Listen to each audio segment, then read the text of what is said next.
High, আজ আমি একটা মেহেন্দির ভিডিও বানাচ্ছি।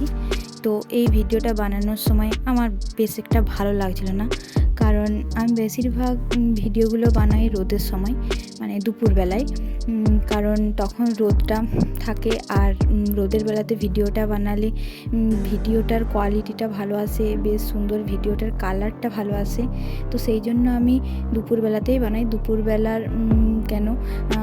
একটু ফাঁকা সময় থাকে, তার জন্য দুপুরবেলাতে আমি বেশিরভাগ ভিডিওগুলো বানাই, অন্যান্য টাইমে বানাই না। আর লাইট দিয়ে ভিডিওগুলো বানালে এতটাও ভালো আসে না, কিন্তু রোদের ভিডিওগুলো বেশ সুন্দর আসে। তো আজকে আমি যখন ভিডিও বানাচ্ছিলাম তখন এত মেঘ করেছে যে পুরো আকাশ অন্ধকার হয়ে গেছে, রোদ তো পাইনি। কিন্তু মাঝে মাঝে হালকা বৃষ্টি হচ্ছে, আবার কখনো রোদ দিচ্ছে। তো যার জন্য বেশিরভাগ ভিডিওটাই আমার কালো কালো হয়ে গেছে অন্ধকারের জন্য। আর মাঝে মাঝে এক দুটো জায়গায় যখন রোদ দিয়েছে তখন ভিডিওটা বেশ সুন্দর লাগছে, আপনারা দেখলেই বুঝতে পারবেন।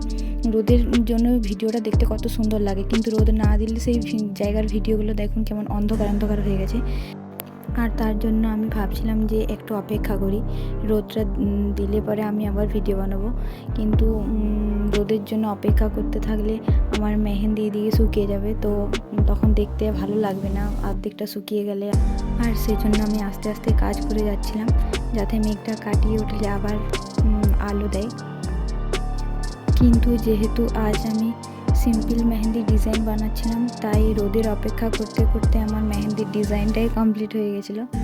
তো এখানে আমি আজ সিম্পল একটা ডিজাইন বানিয়েছি, একটু ভরা ভরা, যেটা সবাইকারই পছন্দ আর আমারও ভীষণ পছন্দ। এটা এখন যতটা সুন্দর লাগছে তার থেকেও বেশি সুন্দর লাগে যখন মেহেন্দিটা শুকিয়ে যায় এবং কালার হয়ে যায়।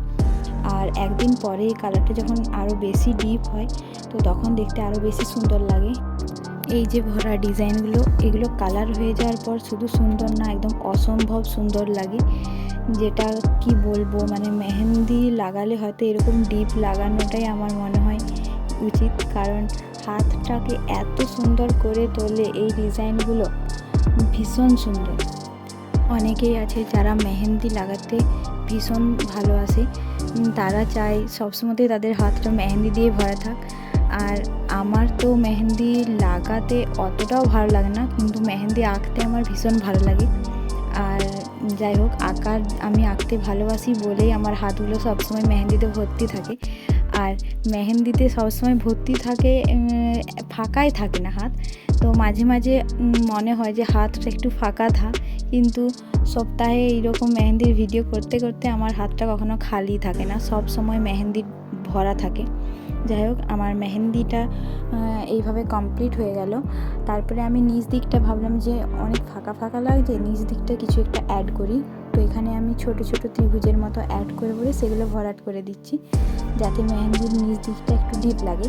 কারণ এখানটায় একদম সিম্পল লাগছিল এই হালকা ডিজাইনগুলোর জন্য, আর এই ডিপ ডিজাইনটা দিলে পরে মেহেন্দিটা আর একটু ফুটছে, সেটা আপনারা দেখলেই বুঝতে পারবেন। আর ফাইনাল লুকটা কেমন লাগলো অবশ্যই জানাবেন। Thank you.